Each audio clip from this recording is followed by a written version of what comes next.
आइए सिद्धार्थ जी की तरफ से भी एक कॉल आ रही थी। सिद्धार्थ जी, बिगुल आपके लिए सर। जी बिल्कुल दीपांशु। बिगुल सुपर सेट।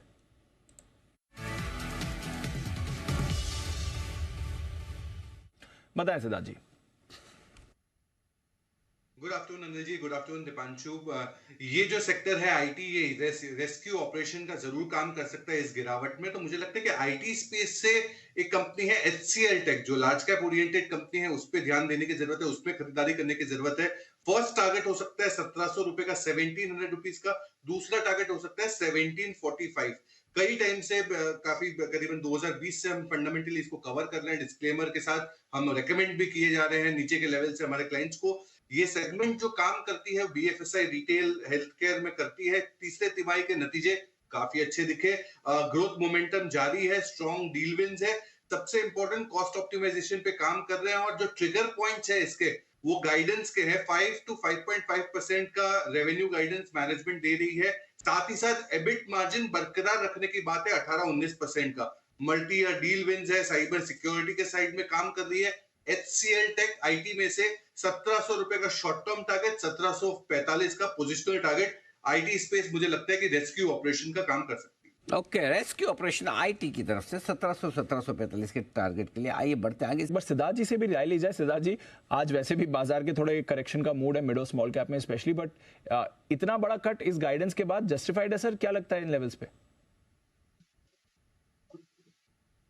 लेकिन पांशु, सबसे बड़ी चीज है कि अगर नेक्स्ट क्वार्टर के गाइडेंस कट की होती तो बाजार ने इतना खराब तरीके से रिएक्ट नहीं किया होता। बट इन्होंने पूरे साल, आने वाले पूरे साल का गाइडेंस कट किया है, जो मुझे मार्केट को पसंद नहीं आ रहा है। साथ ही साथ अगर देखें डोमेस्टिक बाजार में जो ऑर्डर बुक होने चाहिए थे, डिफेंस से जो इनको ऑर्डर आने चाहिए थे, जो उम्मीद कर रही थी कंपनी, उस फ्लो में ऑर्डर्स नहीं आए हैं इनके पास। ऑल्दो दूसरी सरकारी डिफेंस कंपनियों के पास जीएसटी डिफेंस काउंसिल से अच्छे खासे ऑर्डर आए हैं, बट भारत फौज के पास उतनी एक्सपेक्टेड ऑर्डर बुक नहीं है। तो मैं मानता हूं कि मार्केट ने रिएक्ट तो सही किया है।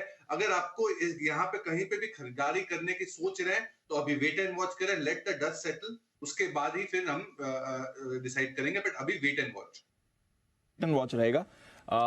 थोड़ा और सेटल करेंगे तो फिर शायद सिद्धार्थ जी की तरफ से भी कुछ टारगेट रिविजन आ सकते हैं, बट फिलहाल कट तो काफ़ी डीप है जहां तक भारत फोर्ज का सवाल है। टाटा पावर एक और स्टॉक जिसमें नतीजों के बाद एक रिएक्शन देख रहे हैं। आज हमने मैनेजमेंट से भी बात करी है, इन्होंने अपना केपेक्स टारगेट भी करीब 20% से घटाया है। थोड़ा बाजार उससे भी निराश हुआ है। एक बार सिद्धार्थ जी से राय लेनी है टाटा पावर पर। सिद्धार्थ जी, करेक्शन के बाद टाटा पावर पर इस समय क्या रहा है? 7% नीचे आज सर। देखिए दीपांशु, फंडामेंटली स्टॉक तो काफी मजबूत है, और आज सुबह मैंने भी मैनेजमेंट को सुना था, काफी अच्छा इंटरव्यू था अनिल जी का टाटा पावर पे। और उनके जो प्लान्स है आने वाले टाइम में, वो भी बहुत स्ट्रांग है। चाहे वो ईवी स्पेस से बोले, सोलर की बात करें, या नॉर्मल पावर जनरेशन की बात करें। बट थोड़ा सा रनअप हुआ है, तो इस सिचुएशन में गिरावट पे खरीदारी करें वो ज्यादा बेहतर है, क्योंकि फंडामेंटल्स तो अच्छे हैं, बट कभी कभार क्या होता है कि स्टॉक के भाव अहेड ऑफ फंडामेंटल्स चले आते हैं। वही टाटा पावर में आज दिख रहा है। तो मैं मानता हूं कि अगर नीचे आता है तो गिरावट में बाय ऑन डिप्स की स्ट्रेटेजी अपनानी चाहिए आपको टाटा पावर पे। ये आपके लिए टाटा पावर, इस पर रखेंगे नजर। बड़ा कट आ रहा है। बिल्कुल सिद्धार्थ जी के लिए super set.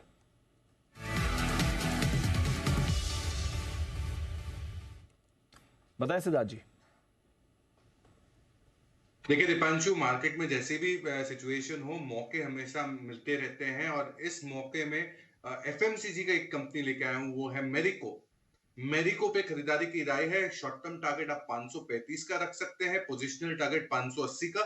With a disclaimer, अप्रैल 2023 से हम ये अपने क्लाइंट्स को रेकमेंड कर रहे हैं अलग अलग नीचे के लेवल से। एफएमसीजी का प्ले है।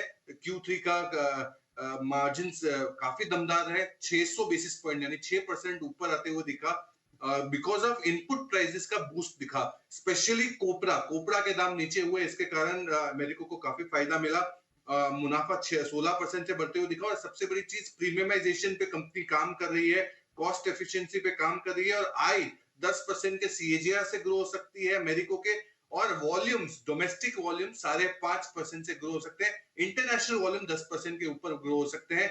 मेरिको पे खरीदारी की राय, 535 का शॉर्ट टर्म टारगेट और 580 का पोजीशनल। ओके, मैरिको में खरीदारी करने का है 535 और 580, ये दो टारगेट ऊपर के लिए लेकर चले। 535 का शॉर्ट टर्म के लिए होगा 500 80 का थोड़ा मीडियम टर्म के लिए। मदरसन संवर्धन मदरसन, इसके नतीजे हैं बाहर आ चुके हैं आपके लिए। मुनाफा है 542 करोड़ का, हमारे अनुमान से रहा है कम। 730 करोड़ रुपए का हमने लगाया था अनुमान, उसके सामने कमाया था दिख रहा है, लेकिन आय बेहतर आई है। 25,100 करोड़ का हमारा अनुमान था, आई है 25,700 करोड़ पर आय का आंकड़ा। तो आय का आंकड़ा ठीक है, उम्मीद से बेहतर है, लेकिन मुनाफे का आंकड़ा उम्मीद से काफ़ी कम। क्या इसके पीछे कोई एडजस्टमेंट है लाइफ में, या फिर ऑपरेशनल परफॉर्मेंस ही है कमज़ोर? इस पर हम थोड़ी देर में डालेंगे नज़र, जानेंगे। लेकिन फिलहाल जो पहली नज़र में हमें नतीजे दिख रहे हैं वो मिले जुले हैं, और 2-3 चीज़ें अच्छी हैं सर। ऑपरेशनली उतने खराब नहीं है। 47% आपका एबिटा बढ़ा है, हालांकि इनकी एबिटा की बेस थोड़ी रीस्टेट हुई है। मार्जिन्स ये 8% से बढ़कर 9.25% के आए हैं। अनुमान 8.6% का था, तो अनुमान से काफ़ी बेहतर इनके मार्जिन्स आपको आते हुए दिख रहे हैं। अनुमान से बेहतर आपका एबिटा भी आया है।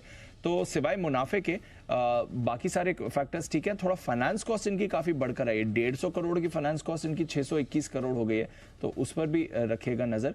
आई थिंक उसका भी थोड़ा इम्पैक्ट यहाँ पर बाजार ले रहा है, क्योंकि ऑपरेशनली अदरवाइज कोई परेशानी इनके नंबर्स में नहीं है, बट फाइनेंस कॉस्ट डेफिनेटली बढ़कर आई है और काफ़ी सिग्निफिकेंट उछाल है। 150 करोड़ की फाइनेंस कॉस्ट बढ़कर आपको 621 करोड़ की आई है। डिटेल्स निकालने की कोशिश करेंगे, अगर कुछ वन टाइम सेटलमेंट भी हुआ था यहाँ पर, कुछ प्रीपेमेंट टर्म्स है, या फिर कुछ रीफाइनेंसिंग भी हुई है, बट डेफिनेटली फाइनेंस कॉस्ट का एक इम्पैक्ट यहाँ पर आपको फैक्टर इन करना चाहिए। अदरवाइज अच्छे हैं, मार्जिन्स अच्छे हैं, ऑपरेशनली उतने खराब नंबर्स इनके नहीं दिख रहे हैं सर। ओके, तो ये है आपके लिए मदरसन में। आइए मदरसन पर एक राय सिद्धार्थ सिरानी साहब की। सर ये तो आप ट्रैक करते हैं, ये मत बोलें ये नहीं करता।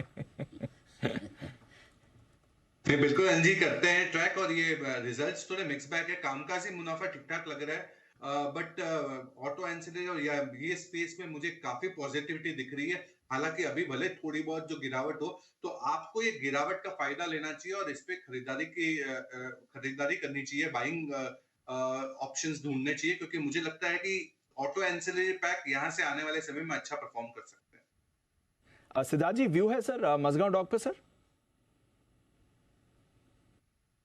देखिए, डिफेंस में काफी मजबूत काम कर रहा है। हमारा अभी व्यू तो नहीं है इस पे, ना कोई टारगेट है, बट मैं मानता हूं कि ऑपरेशनली कंपनी बहुत अच्छा करेगा। और ऑर्डर बुक कितने ही एक्स का है, मेरे ख्याल से आने वाले 2 से 3 इयर्स का ऑर्डर बुक भी इनके पास इंटैक्ट है।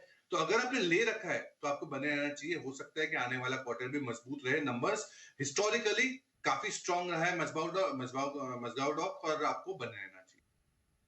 यह है आपके लिए मझगांव डॉक, जहां पर आपको रिव्यू बनाकर चलिए। बहुत ही बढ़िया नंबर्स आ रहे हैं। ऑफ कोर्स स्टॉक ने भी सुपर नॉर्मल रिटर्न्स दिए हैं।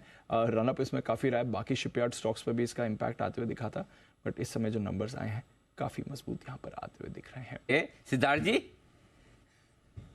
3 से 4 लीटर के आसपास, 3 लीटर के आसपास बोलते हैं, पर वो भी अभी हाइट और वेट पे भी डिपेंड करता है। ओके, मतलब आपके लिए 4 लीटर तो सुमित जी के लिए 1.5 लीटर ही काफी होगा। जी, विदा लेने का वक्त है। कुणाल जी, राकेश जी, वागले साहब और सुमित जी, आप चारों का बहुत बहुत धन्यवाद। धन्यवाद सिद्धार्थ सिरानी साहब का, जय ठक्कर साहब का, आशु मरान साहब का और सच्चिदानंद टेकर साहब का भी बहुत बहुत शुक्रिया आज हमारा साथ देने के लिए। आइए मुझे दीजिए इजाज़त, और सोमवार की दोपहर में दीप करेंगे आपके साथ कुछ और कार्यक्रम। दीप, बिल्कुल। आज हमारा मंथली विनर है सैमको का, जो हमारा Investments in securities is subject to market risk. Read all related documents carefully before investing. This data is from our research report coverage.